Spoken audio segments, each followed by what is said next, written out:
The void screamed, not with sound, but with the absence of it. A silence so profound it swallowed reality itself.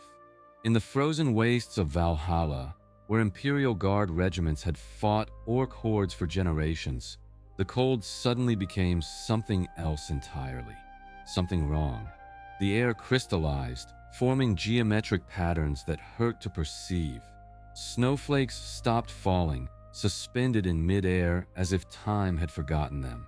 Commissar Helena Vex felt it first, a pressure behind her eyes that made her hand instinctively reach for her bolt pistol. Around her, 3,000 guardsmen of the 77th Valhallan Ice Warriors stopped their advance. These were soldiers born to the cold, raised in temperatures that would kill unaugmented humans in minutes. This was not natural cold. This was death given frozen form. The sky tore.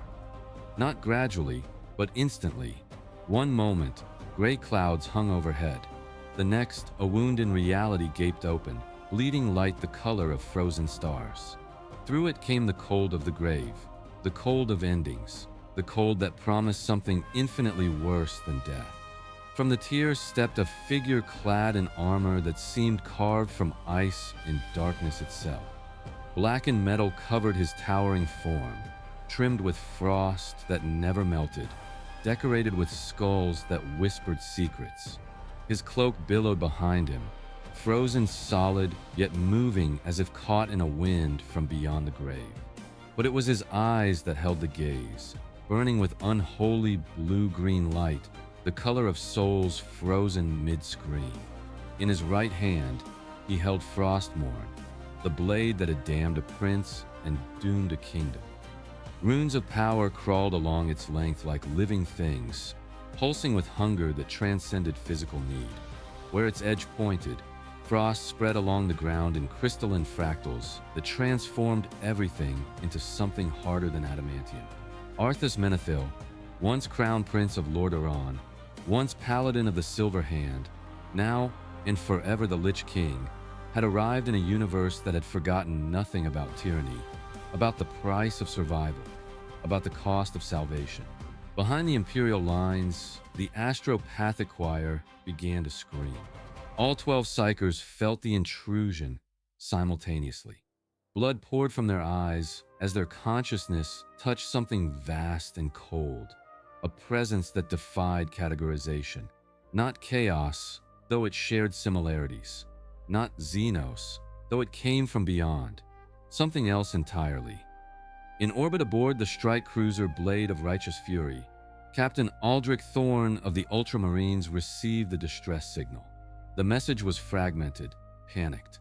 Reality breach, unidentified entity. By the throne, they're rising. Our dead are rising. Commissar Vex raised her bolt pistol, her voice cutting across the stunned silence. First rank, fire, purge the heretic. Last fire erupted from 300 laser guns simultaneously, beams designed to punch through armor and boil flesh. They struck Arthas in a concentrated barrage that would have vaporized the tank. The beams stopped 3 feet from his body, absorbed by a barrier of frozen air. Ice crystals formed where the energy dissipated, falling like snow that burned exposed skin. Arthas didn't acknowledge the attack. His attention was focused on something beneath the surface of this world's reality. He reached out with necromantic power and touched the barrier between life and death in this universe, and found it remarkably fragile. The Valhallan guardsmen who had fallen in the morning's engagement against the orcs began to move. Wounds that had spilled their life onto the permafrost became irrelevant. Bodies that had cooled in death's embrace suddenly animated with purpose. Eyes that had glazed over snapped open, burning with the same unholy light that flickered in their new master's gaze. 147 corpses rose as one, joints moving with terrible fluidity. They reached for weapons they had dropped in death, turned toward their former comrades with expressions of hunger that transcended physical need. The dead walk! The cry came from a dozen throats simultaneously. Last fire shifted targets. Guardsmen turning weapons on what had been brothers mere hours before. Arthas watched with approval. The necromantic energies of this universe were different, but ultimately followed similar principles. Death was death, regardless of reality, and he was its master.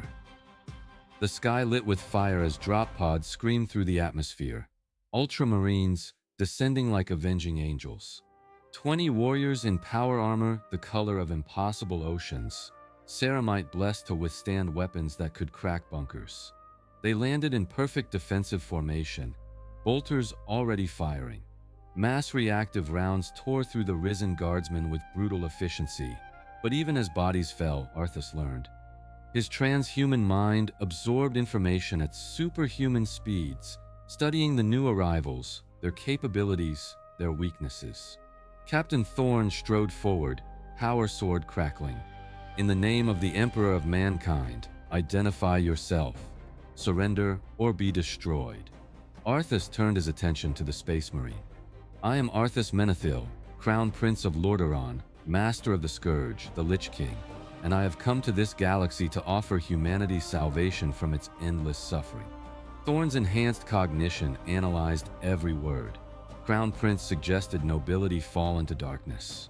Master of the Scourge indicated command over undead forces. Lich King implied necromantic powers of significant magnitude. Another deluded tyrant who believed subjugation was mercy. There is no salvation but through the Emperor, Thorn stated with absolute certainty. Your heresy ends here. He gestured to his squad. Purge the Xenos filth. 20 Ultramarines opened fire simultaneously. Arthas raised Frostmourne, the blade moving in an arc that pulled light into itself. The bolts struck an invisible barrier and simply stopped, hanging in midair before falling as frozen, inert metal. The propellant had crystallized. The machine spirits had been extinguished. Your Emperor, Arthas said, taking a step forward, sits upon a throne of gold, sustained by the daily sacrifice of thousands, worshipped as a god while humanity suffers. In what way does he differ from me? Brother Sergeant Maximus fired his plasma pistol. Superheated matter capable of melting through tank armor struck Arthas's chest and dissipated. The magnetic containment failing, the plasma losing coherence. Arthas extended his left hand. Dark energy lanced forward, struck Maximus directly. The ancient ceramite held for precisely 2 seconds. Then frost spread across its surface, infiltrating the systems underneath. Maximus felt the cold penetrate his black carapace, spread through both hearts, activate his Susan membrane against his will. His consciousness dimmed, his body entering a state between life and death. Arthas gestured, and Maximus rose from the ground, hovering 3 feet in the air, encased in black ice. A trophy, a demonstration, a promise. Thorn felt rage building, carefully controlled. He activated his Vox, connecting to the fleet, requesting immediate orbital support, coordinates locked, fire for effect. High above, the strike cruiser's lance batteries rotated, energy built in capacitors the size of blocks. The lance strike came down like the wrath of an angry god, temperatures exceeding those in plasma reactors, sufficient energy to vaporize adamantium. When the beams ceased, when the dust cleared, Arthas remained standing. The ground around him had been transformed into a crater of glass, but within a perfect circle, the permafrost remained unchanged. He hadn't moved. I have stood at the epicenter of arcane explosions that leveled cities. Arthas said conversationally, your weapons are impressive, but they are bound by physical laws. I am not. He thrust Frostmourne downward. The impact sent out a shockwave of necromantic energy that rippled across the battlefield, slamming into the Ultramarines' blessed wards, finding cracks in their faith. Arthas reached through those cracks, touched the grief they had been trained to suppress, showed them a galaxy where fallen brothers rose again, serving eternally. Brother Telion felt his resolve waver for the first time in his 200-year service. The faces of all his students who had died rose in his mind. What if they could return? The thought was crushed immediately by his conditioning. But that microsecond was enough. Arthas had learned something crucial. Their conditioning was formidable, but not perfect. From the Ultramarines formation, Librarian Telos stepped forward, channeling power from the warp. Psychic lightning arced toward Arthas. Arthas caught it. His left hand closed around the lightning as if it were physical, frost spreading along its length, crystallizing the psychic energy. Your psychic discipline is impressive, but you draw power from pure chaos. I draw upon something far more fundamental. Death, entropy. These are not chaotic forces, they are universal constants. Thorn reached Arthas, his power sword descending in a strike that had beheaded orc war bosses. The blade struck Frostmourne with a scream of tortured energy. For a moment, the weapons locked. Then Frostmourne's true nature asserted itself. The runeblade didn't just cut flesh, it cut souls. Thorn felt it through the connected blades, felt Frostmourne's hunger reaching for him. His faith saved him, forming a barrier, but even that barrier strained. Thorn disengaged, falling back. His Ultramarines opened fire with specialized ammunition. Inferno rounds, Psycannon bolts, Kraken penetrators. Arthas moved with shocking speed, flowing between incoming rounds like water. He closed the distance to Brother Cortez in 3 strides, grabbed his helmet, and simply crushed the ceramite. Frostmourne's pommel struck with force sufficient to crack the reinforced skull beneath. Cortez fell, consciousness fleeing, but he did not die. His eyes snapped open, burning with blue-green light, his body rising with movements too fluid for damaged power armor. He turned on his brothers, his own bolter swinging to aim at warriors he had fought beside for decades. Arthas had not killed the Space Marine.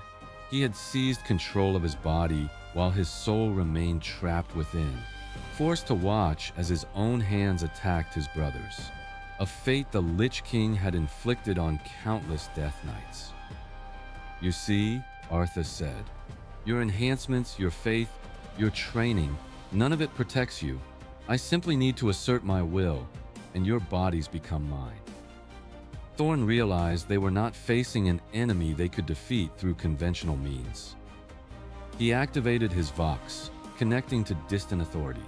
Priority Alpha transmission to Ultramar. Request immediate assistance. Possible Alpha Plus level psychic threat. Will attempt to contain. The response came as a psychic pulse that every being on the planet felt. Roboot Guilliman, Primarch of the Ultramarines, Lord Commander of the Imperium, one of the Emperor's own sons, had taken notice. His consciousness touched Valhalla from light years away, simply observing, calculating, then withdrawing, leaving only a command: hold. Arthas felt the psychic touch and smiled, a being of genuine power, something that operated on a level approaching his own.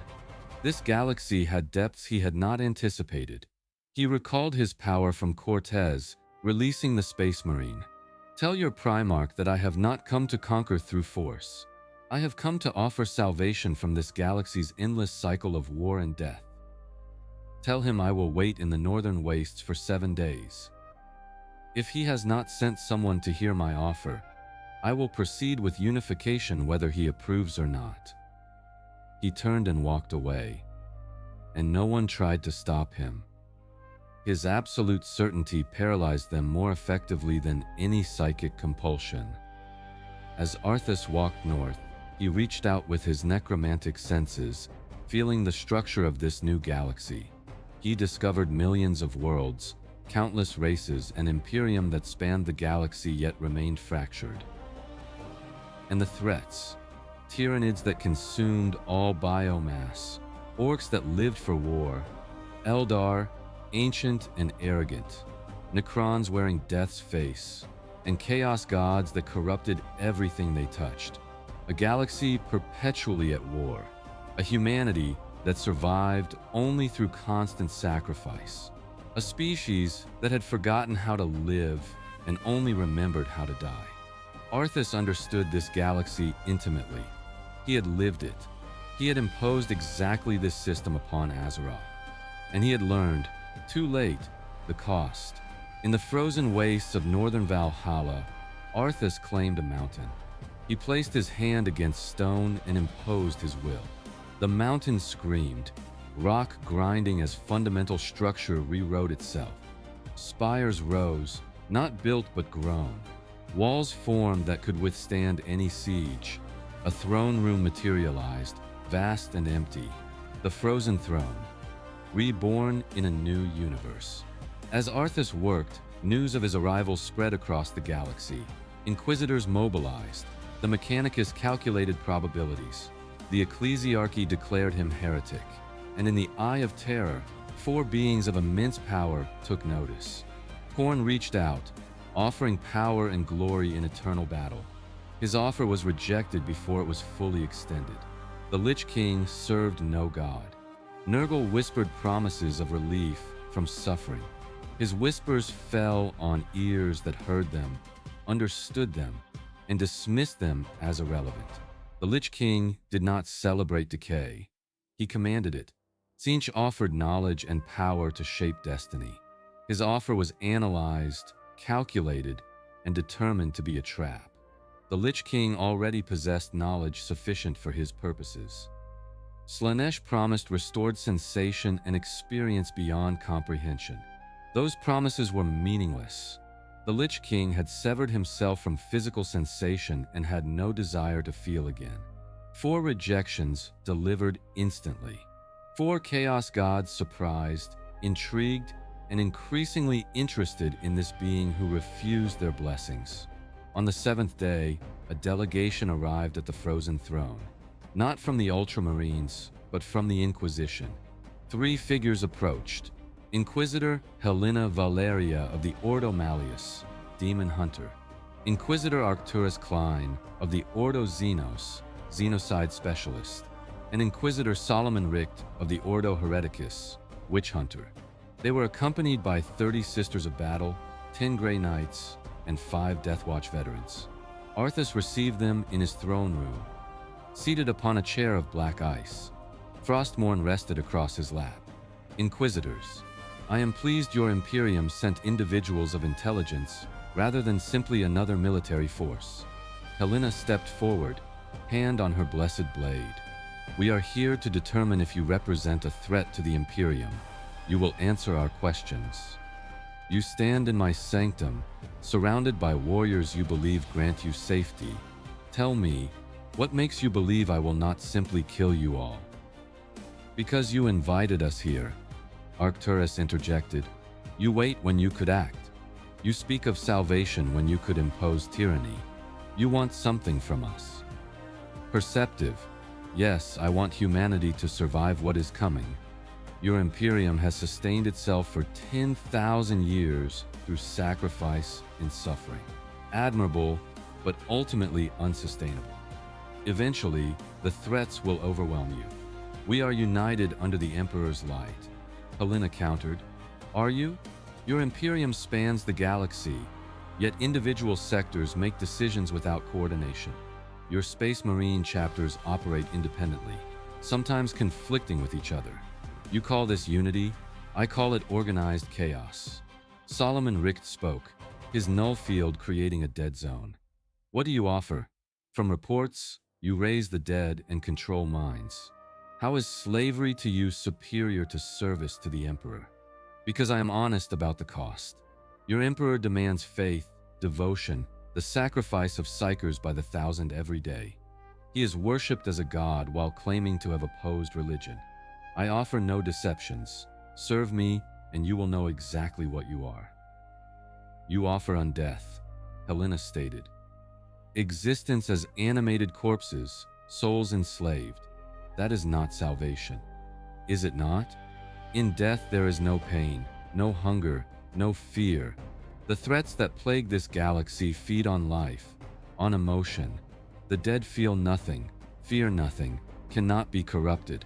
An army of undead would sweep through this galaxy, immune to chaos, indifferent to pain, unstoppable. And did they thank you for this peace? Solomon asked quietly. The people you saved by killing them? For the first time, something flickered in Arthas's eyes. No, they cursed me with their final breaths. They could not see beyond their mortality. could not understand that individual life is meaningless compared to species survival. Perhaps they understood something you have forgotten, that survival without purpose is simply slower death. Arthas was silent. When he spoke again, his voice carried new weight. I was like you once, a paladin dedicated to protecting my people. I believed in honor, in sacrifice, in doing what was right. Then I encountered a plague that turned my citizens into mindless undead. I pursued the source, determined to end it, and I discovered that sometimes doing what is necessary means doing what is unforgivable. He raised Frostmourne. This sword was my damnation. I claimed it to save my kingdom. It consumed my soul in exchange for the power to defeat my enemies. And in the end, I became exactly what I had sought to destroy. Yet you continue, Helena observed. Why? Because the alternative is extinction. I have seen what happens when humanity refuses to make hard choices. They die. Righteously, nobly, but completely. He pointed Frostmourne at them. Your Inquisition exists precisely because someone recognized that sometimes terrible actions are necessary. You condemn entire worlds to save sectors. You execute innocents to prevent corruption. How do you differ from me? The question hung in the air. Because he was right. The Inquisition did commit atrocities, did sacrifice the few to save the many. We serve the Emperor, Helena finally said, but her voice lacked conviction. And I serve humanity itself. My methods are harsh because the galaxy is harsh, but my purpose is pure. Humanity's survival by any means necessary. Sister Celestine Voss spoke. Your purity of purpose means nothing if your methods destroy what makes humanity worth saving. We are souls, spirits. To reduce us to animated corpses is to miss the point entirely. And love? Celestine asked softly. Compassion? Hope? Do these factor into your calculations? The question struck deep. I loved once. My kingdom, my people, my father. Those feelings led me to pick up this blade. Love made me willing to sacrifice anything. Compassion drove me to seek power to end suffering. Hope pushed me beyond all moral boundaries. So yes, those emotions factor in. As warnings, as examples of weaknesses. I remove them because they clouded judgment. Or perhaps, Celestine replied gently, you are simply more efficient at being monstrous. Arthas did not deny it. He knew what he was. Grey Knight Justicar Alaric stepped forward. Show us this unified humanity you envision. Let us see if your frozen paradise is truly paradise or simply hell. Arthas nodded. He raised Frostmourne, and the throne room transformed. The Inquisitors found themselves viewing something between vision and memory. They saw a world frozen and silent, cities intact but empty of life. Beings moved through streets with perfect efficiency, eyes burning with blue-green fire. No crime, no war, no suffering. Because nothing existed that could suffer. The population worked in perfect synchronization, building structures of impossible beauty, creating art that would never be appreciated, advancing technology that served no purpose but continued existence. They saw order. Perfect, terrible, meaningless order. The vision ended, and in every warrior's eyes, Arthas saw rejection. They understood what he offered, and they wanted no part of it. You see now, Helena said softly, why we will oppose you. You offer extinction disguised as preservation. You would save humanity by destroying everything that makes us human. Then you choose suffering over peace, endless war over eternal stasis, the risk of extinction over guaranteed survival. We choose to remain human, Solomon replied, whatever the cost. The temperature dropped precipitously. So be it. I offered you the easy path. Now we discover if your resolve matches your rhetoric. The walls began to move, rearranging into a combat arena. Defeat me, and I will leave this galaxy. But if you fall here, know that I will proceed with humanity's unification.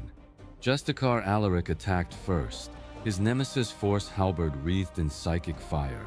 The weapon could banish demons with a single strike. It struck Arthas's chest and stopped, the psychic energy dissipating. The Sisters of Battle opened fire.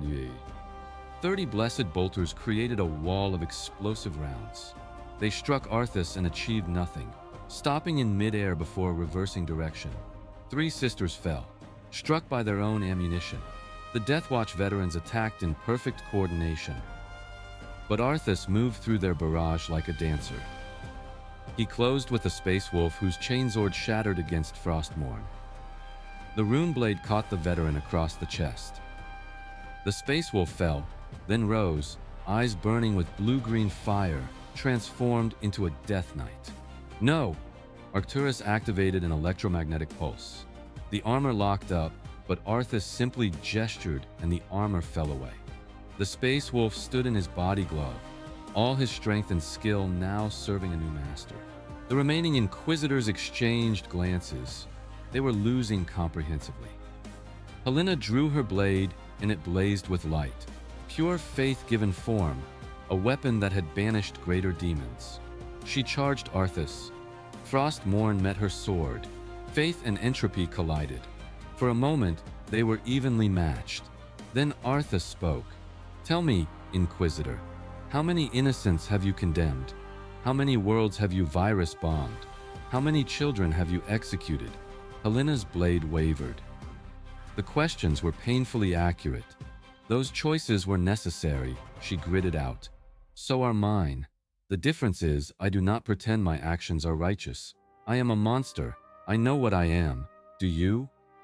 The question broke her concentration. Her blade's light flickered, and Frostmourne struck, touching her chest lightly. She felt the cold spread, felt her consciousness preserved but her body shut down, trapped between life and death. Arthas caught her as she fell, lowered her gently. "You fought well." Solomon spoke. "Enough. You have proven your point. We cannot stop you through force. But know this, the Imperium will never stop trying." Arthas nodded. "I would expect nothing less. And when those armies come, I will defeat them. I will raise their fallen, turn their dead against them. Every battle will only make me stronger." He gestured, and Helena rose, unconscious but mobile. "I return your Inquisitor unharmed. Tell your Imperium that I will begin my work in 7 more days. Tell them that resistance is not only futile, but counterproductive." "Why wait?" Arcturus asked. "Because I remember what it is to hope. I give you 7 days to find a miracle that will make my intervention unnecessary." He turned away. "But when those 7 days pass, and no miracle has come, I will do what I must. I will save humanity from itself." The Inquisitors found themselves suddenly outside the Citadel. Helena remained unconscious, her mind trapped. They had come to assess the threat. They had their answer. Arthas Menethil represented a danger unlike anything before. Not chaos, which could be resisted through faith. Not Xenos, which could be fought with weapons. But something fundamentally different. High above, Robut Guilliman received the reports. The Primarch, who had witnessed 10,000 years pass while he slumbered, read with growing concern. A being who could raise the dead, who could negate exterminatus, who spoke of salvation through undeath. He convened his closest advisors. The discussion was frank. "If his capabilities are accurately reported," Tigurius began, "then he operates on a level comparable to the Emperor himself. His necromantic powers appear fundamental rather than warp-derived. He claims to seek unity," Calgar noted, "an admirable goal were it not pursued through methods that strip away free will and life." Guilliman nodded. "I must assess him directly. Reports provide information, but I need to see him myself." He composed a response. Audience granted. The being known as Arthas Menethil is to present himself on Macragge in 60 days. Come alone. Any attempt to bring undead forces will be considered an act of war. Guilliman. When Arthas received the message, he smiled. Progress. Someone with authority who understood dialogue was superior to violence. He used the time to study this galaxy, learning about the warp, the chaos gods, the tyrannids, the Necrons, humanity's endless wars. He found a galaxy more desperate than Azeroth had ever been. The 60 days passed. Arthas prepared for his journey, opening a portal through frozen dimensions between life and death. He emerged on Macragge in the Grand Plaza before the Fortress of Hera, appearing before 50,000 witnesses. Panic rippled through the crowd, but Arthas stood motionless. Frostmourne planted before him, waiting.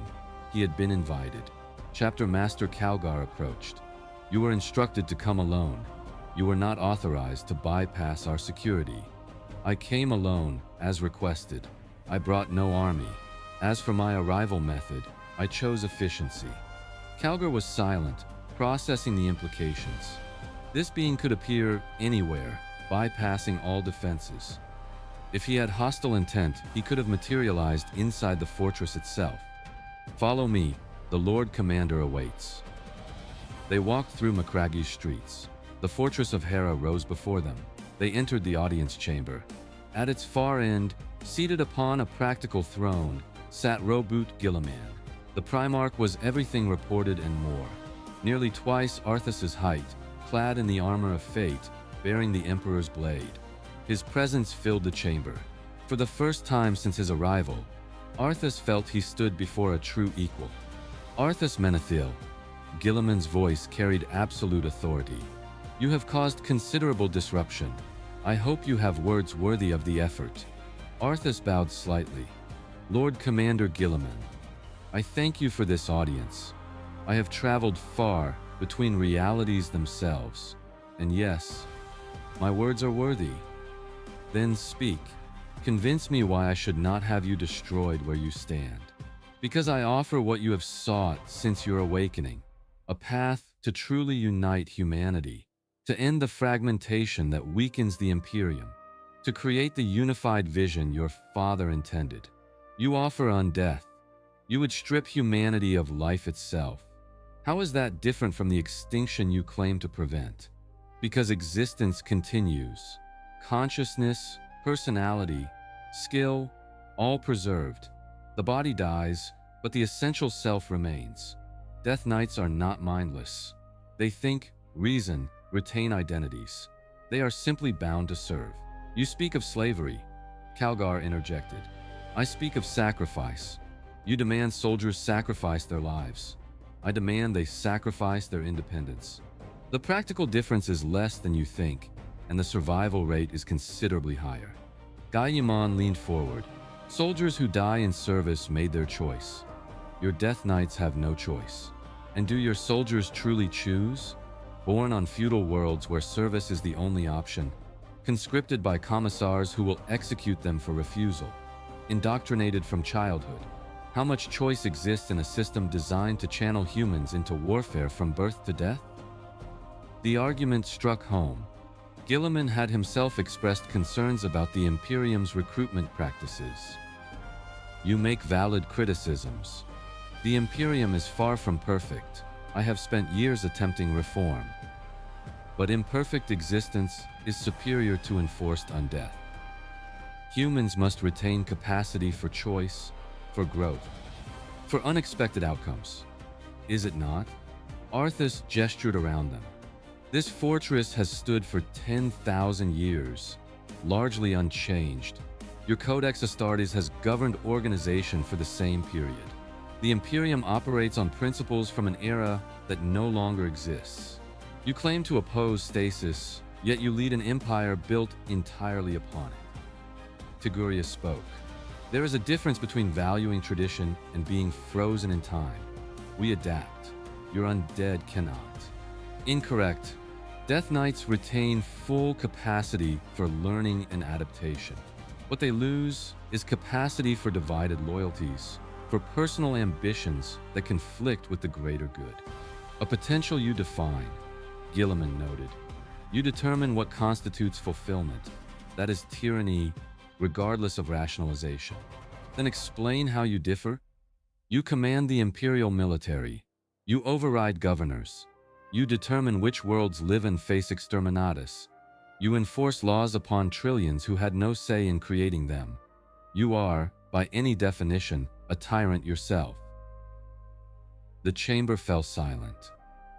The challenge was undeniable and uncomfortably accurate. You are correct, Guilliman said finally, shocking everyone. I am a tyrant. I rule through power. The difference is that I recognize my rule as temporary necessity. I work toward a future where humanity can govern itself. You offer no such future. Your reign would be eternal. A distinction without difference. You have ruled for years since awakening. Has humanity grown more capable of self-governance? No. Because the truth you refuse to acknowledge is that humanity requires guidance. The choice is not between freedom and tyranny, but between competent tyranny and incompetent chaos. Guilliman rose, towering over Arthas. You speak from the perspective of one who has never trusted others. I have witnessed humanity at its finest. I fought alongside warriors who needed no guidance. That capacity exists in every human. Your error is believing it must be forced. And how many died while you nurtured that capacity? How many worlds fell while you waited for cooperation? The question hung unanswered. Both outcomes existed simultaneously. I will not continue this debate indefinitely, Guilliman declared. Do I allow you to continue existing, or do I end you here, regardless of cost? You cannot end me. Even if you succeeded, the cost would be catastrophic. Can you afford to lose the forces required? Can you risk Ultramar becoming my proving ground? You threaten war, Calgar growled. I state facts. I do not want war. I came seeking alliance, or minimum, non-interference. I propose. Grant me a single world, one planet where I can implement my vision. If after 1 century that world has not prospered, I will depart your galaxy. The offer was unexpected. Guilliman had anticipated demands for submission, not this measured proposal. You ask me to cede an imperial world to your experiments. Even if I were tempted, I lack authority. The High Lords would need to approve. Then I ask instead for a world already lost, a death world or a planet falling to chaos or Xenos. Allow me to intervene, to demonstrate my methods where conventional approaches have failed. Togurius and Guilliman exchanged glances. There is a world. Tartarus 4, currently being overrun by an orc Wagah. The Imperial Guard is evacuating what civilians can be saved. Approximately 800 million people remain who will not be rescued. Standard protocol is to virus bomb the planet. Arthas considered. Give me Tartarus 4. I will stop the orc advance. I will preserve the population, and I will do it in less time than your evacuation would require. All I ask is that you observe and judge based on results. Guilliman was silent, weighing options. I will grant your request, but understand the terms. You will be observed constantly. Any deviation, any attempt to spread beyond Tartarus 4 will result in immediate intervention. I will personally lead the response. Am I clear? Perfectly. You will not regret this decision, Lord Commander. Or perhaps you will demonstrate why we were right to resist. Time will tell, Lich King. The audience concluded with both sides uncertain. Guilliman had granted Arthas access to an imperial world but maintained observation. Arthas had secured opportunity to prove his methods but remained under surveillance. Tartarus 4 burned, not with fire, but with the fury of an orc. Wag! Millions of greenskins swept across continents. Imperial Guard regiments conducted fighting retreats that could not hope for victory. Governor Cornelius Voke had signed evacuation orders, condemning 800 million citizens. Then Arthas arrived. He appeared in Primus Hive at noon, 50,000 refugees awaiting transport they would never receive. His voice carried across the square. Citizens of Tartarus 4, your emperor has abandoned you, but I have not. I am Arthas Menethil, the Lich King, and I offer you salvation. Death, someone shouted. I offer existence. The orcs will kill you. Your governor has signed orders to bomb this planet. Either way, you die. I offer a third option. Serve me, and though your life ends, your existence continues. You will feel no pain, no fear. An old woman stepped forward. My children are dead. My grandchildren await transport that will never come. If I accept, can I protect them? Arthas looked down at her. Accept, and you will have power to defend them. Your body will know no fatigue, no weakness. It is not the life you hoped for, but it is existence. The old woman nodded. I accept. Arthas placed his hand on her forehead. Her heart stopped, her breathing ceased, her body died. But her consciousness remained. She opened eyes that burned with blue-green fire, flexed hands that no longer trembled, felt strength flowing through limbs that had been weak. What have you done to me? She whispered. I have made you into what you needed to be. Now go, protect your grandchildren. The old woman ran, not the shuffling walk of the elderly, but the powerful stride of someone in their physical prime. The crowd watched her move with speed and strength impossible for her living form and began to understand. It spread from there, not compulsion, but choice, the desperate choosing existence over death. One by one, they came to Arthas. One by one, he transformed them. He did not hide the cost, made clear that sensation would be dulled, that they would be bound to serve, but against the certainty of death. Those prices seemed acceptable. Not all accepted. Some chose death rather than undeath. He let them go, directed them to evacuation ships. Those who refused were free to leave. But the majority accepted, because when faced with impossible odds, humans choose survival. In orbit, Captain Titus and his Ultramarines observed with growing horror. They watched 800 million humans willingly embrace undeath. This is heresy on a scale I can barely comprehend. We should intervene. Our orders are to observe, his lieutenant reminded him. Lord Commander Guilliman wants documentation. The consequences became apparent when Warboss Grimskull's Wei reached Primus Hive. 8 million orcs roaring their battle cries, confident in easy slaughter. Instead, they found an army of undead. Death Knights did not flee, did not panic, did not break. They stood in perfect formation and opened fire with perfect accuracy. The orcs faltered, confused. They charged anyway. Death Knights did not die easily. Wounds that would drop a human simply slowed them. And most terrifying, when orcs fell, Arthas raised them as undead as well. Orc Death Knights. Xenos preserved in undeath. Their strength retained. Their combat instincts directed by Arthas's will. The YGE shattered. Grimskull himself fell, overwhelmed, then raised as a champion of undeath. The battle lasted 4 hours. When it ended, the orc threat was destroyed. Tartarus IV was secured, its population preserved, and Arthas stood in the midst of it all, his army now numbering nearly 900 million strong. He had saved the world the Imperium had abandoned, but the price was visible in every blue-green eye. In every undead warrior standing silent, waiting for orders that would never stop coming. Captain Titus transmitted his report. Lord Commander, Tartarus IV is secure. The orc threat eliminated, the population preserved.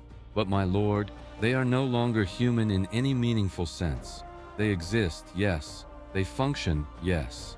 But they are not alive. Guilliman received the report and felt something rare. Uncertainty.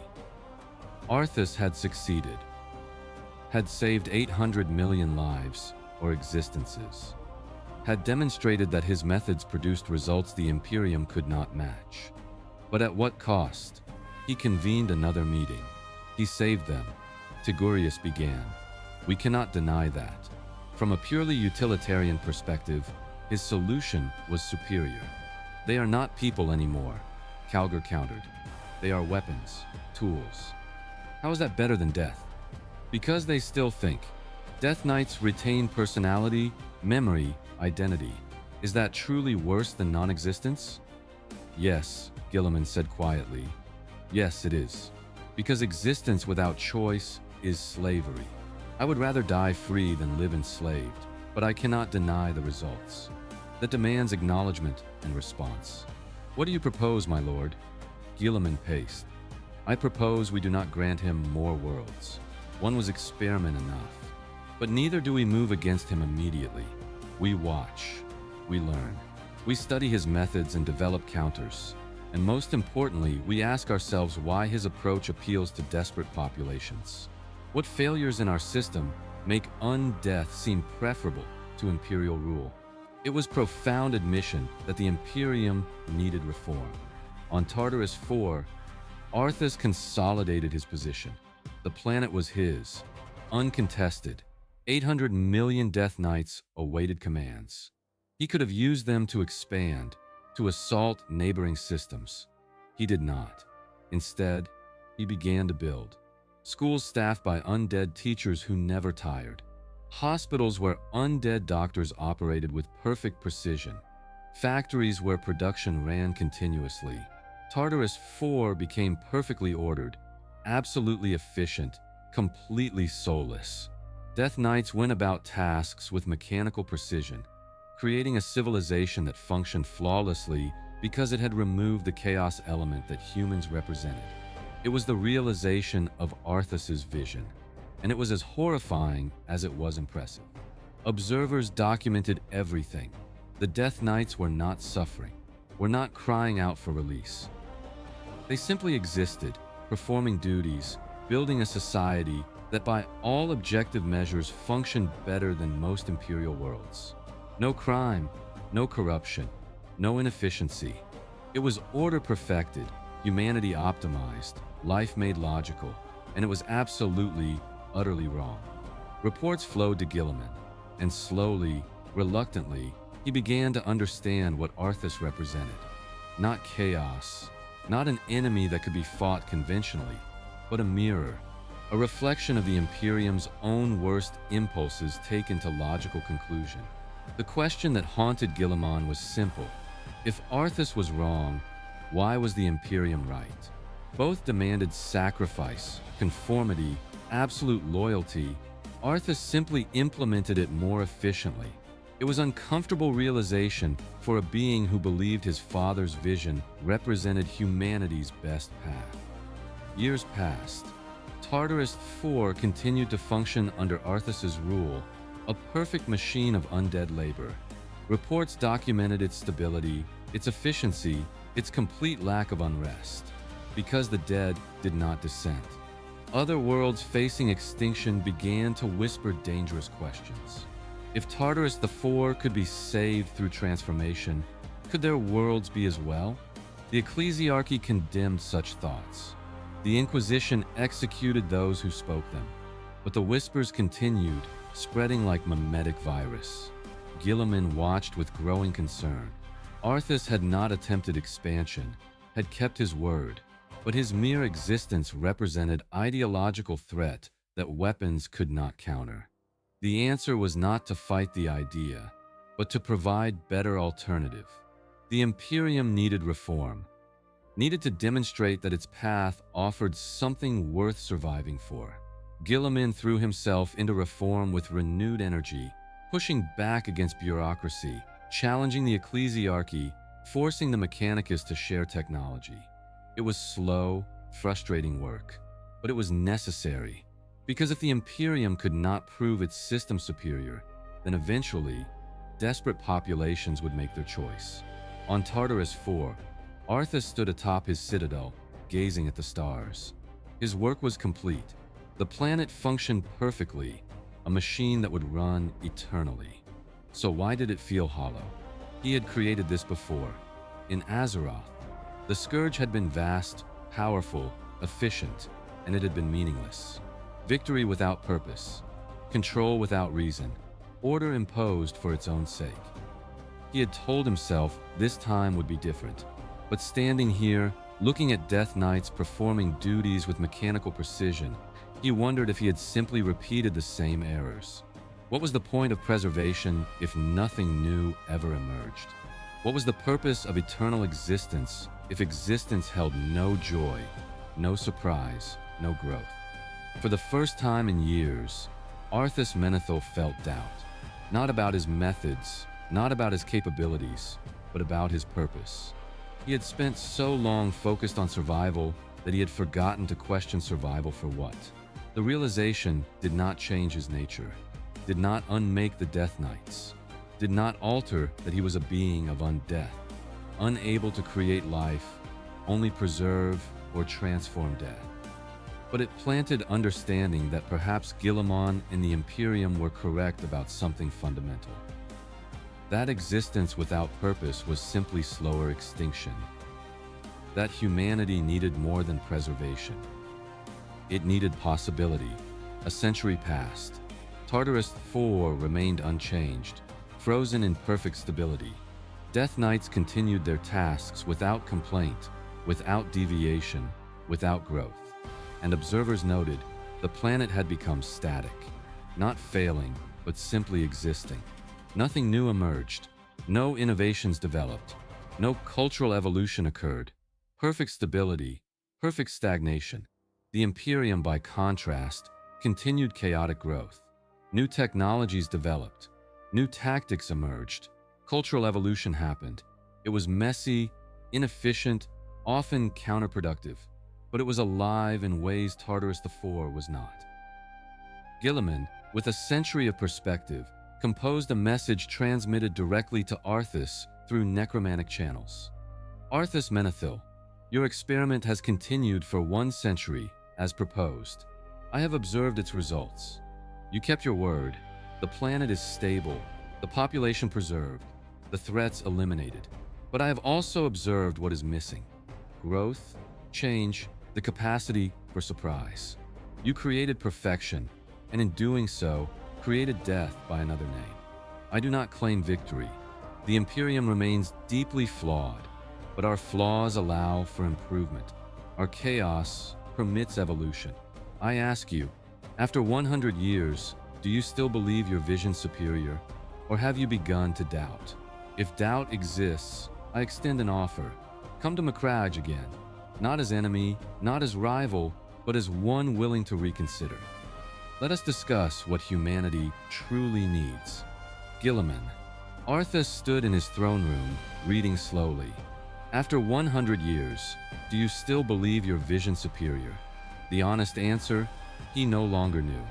He had achieved everything he set out to accomplish. But in achieving all that, he had created something even he found difficult to value. Perhaps that was the curse of the Lich King, to be capable of creating perfection while incapable of understanding why perfection might not be desirable. He composed his response. Lord Commander Guilliman, I accept your invitation. I will come not to argue or defend, but to listen, to understand what I may have missed. To consider possibilities I have not permitted myself to acknowledge. I make no promises of change, but I acknowledge doubt, and doubt demands investigation. Arthas. When he arrived on Macragge for the second time, the reception was different. Cautiously open, Guilliman met him in a private study, just the two of them. You came, Guilliman said. You offered questions I could not ignore. A century is long enough to see patterns, to recognize that what seems like success might simply be failure in slow motion. They spoke for hours, not about warfare or tactics, but about fundamental questions. What makes existence worth having? Is preservation sufficient, or must existence include possibility of growth? Arthas found himself defending positions he no longer entirely believed. Found himself acknowledging that Tartarus IV, while stable, was also sterile. That Death Knights, while effective, were also tragic. I do not know how to create life, he admitted finally. Only how to preserve or transform death. That is the fundamental limitation of necromancy. I can prevent endings, but I cannot generate beginnings. Everything I touch becomes frozen, static, unchanging. Then perhaps, Guilliman suggested gently, your nature is not suited to ruling life. Perhaps your purpose is not to guide humanity, but to defend it in specific circumstances. A weapon deployed when needed, rather than a system imposed permanently. The idea was revolutionary for Arthas. He had spent so long thinking of himself as humanity's shepherd that the concept of being simply its defender had not occurred to him. You propose I become what? A tool deployed at need? I propose you become what you claim to be. Humanity's protector, not its master, not its ruler, but its defender against threats that require your unique capabilities. There are situations where undead warriors would be invaluable. Fighting tyrannids who cannot consume dead flesh. Battling chaos where emotionless defenders face emotion-driven foes. Holding lines where living soldiers would break. In those situations, your methods are optimal. But for governance, for civilian life, the living must remain in control. Arthas considered. It was not the grand destiny he had imagined, but it was purposeful in ways his current existence was not. A weapon had clear function, clear value. And Tartarus 4? They continue as they are, a reminder of what your power can accomplish and what it costs. The planet stands as monument and warning bow. It was not perfect resolution, did not undo what had been done. But it was something neither had anticipated, compromise. Acceptance that both visions held merit and both held flaws. I accept your proposition, Arthas said finally. I will not seek to rule or transform humanity, but when threats emerge that require my specific capabilities, I will respond. Tartarus 4 remains mine, but I will not expand, will not seek to convert more worlds. Guilliman nodded. Then let us formalize this. You will be granted status as independent auxiliary force, not part of the Imperium, but allied with it. When threats emerge that conventional forces cannot handle, you will be contacted. In exchange, you maintain Tartarus 4, but seek no further expansion. Your Inquisition will resist. They already do, but I am Lord Commander. My authority supersedes theirs. And so it was formalized. Arthas Menethil, the Lich King, became humanity's dark guardian. Not celebrated, not welcomed, but acknowledged as necessary evil. A weapon kept sharp and ready, deployed only when no other option existed. In the centuries that followed, Arthas proved his value repeatedly. When Tyrannid Hive, Fleet Moloch threatened to consume Sector Palin, Arthas arrived with an army of undead that could not be consumed. The Hive fleet broke against warriors who felt no fear and provided no biomass. When the plague of unbelief spread through the Obscura sector, when Nurgle's corruption touched entire worlds, Arthas's Death Knights marched through contamination that would have killed living soldiers, contained outbreaks that conventional forces could not approach. When Necron Tomb worlds awakened in Ultima Segmentum, they found themselves facing an opponent who matched their immortality with undeath.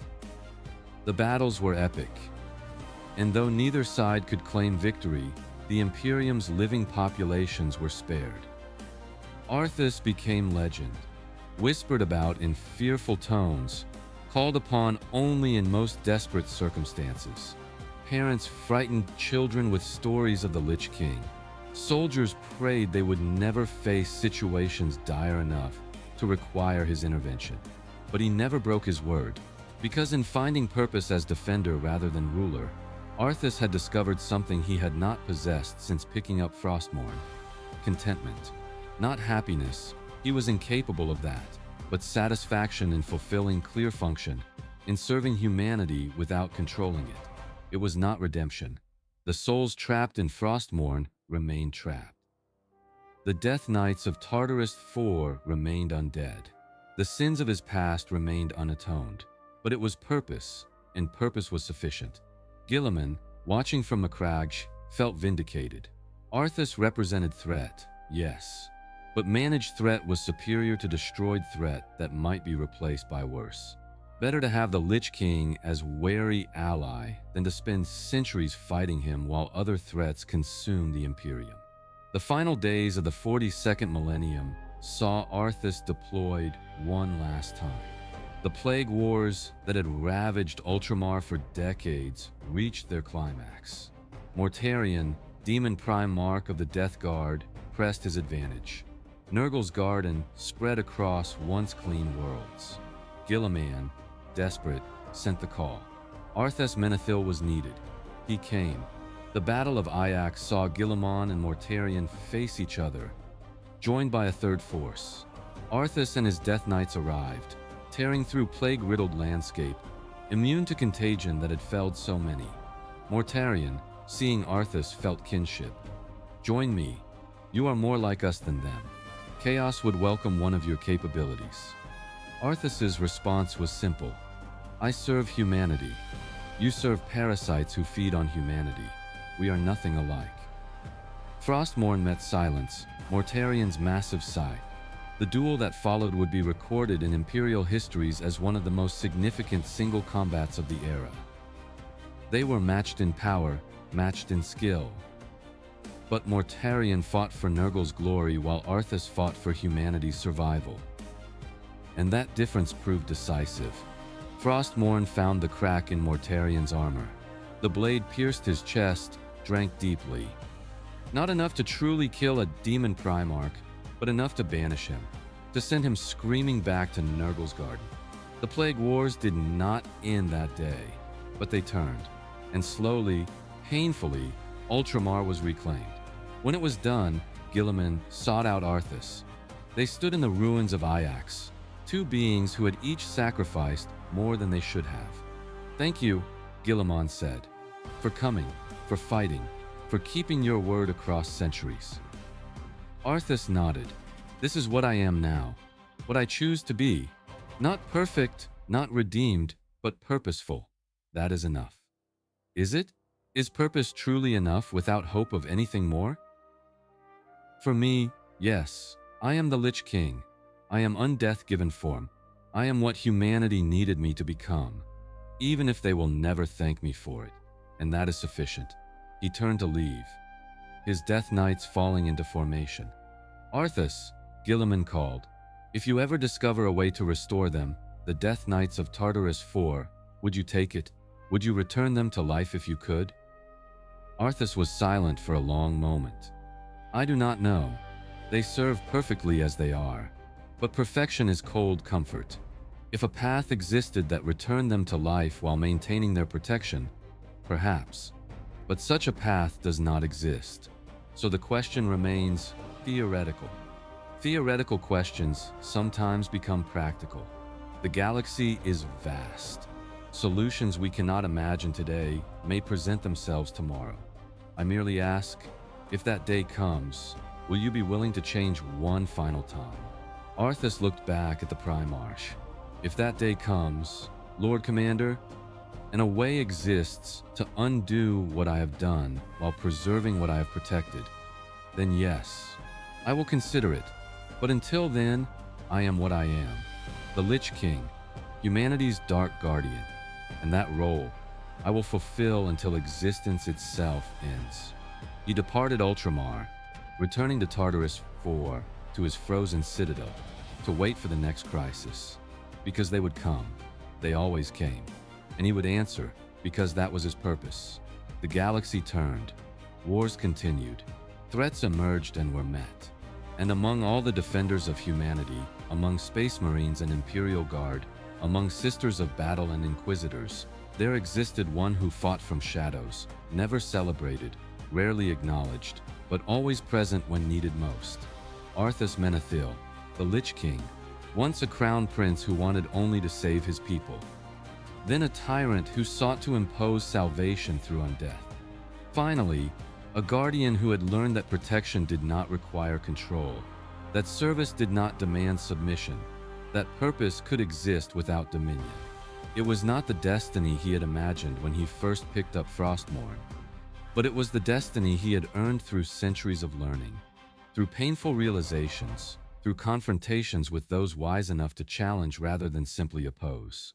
And in the darkness of the 42nd millennium, where hope was scarce and survival uncertain, perhaps having such a guardian, however dark his nature, was gift enough. On a frozen world at the edge of imperial space, a being of immense power stood watch, not hoping, for he was beyond hope, not fearing, for he had transcended fear, simply existing, purposeful and patient, waiting for the call that would summon him once more to humanity's defense. The Lich King endured, and in enduring, served, and in serving perhaps found something approaching redemption, or at least found purpose, and in the darkness of the far future, purpose was victory enough.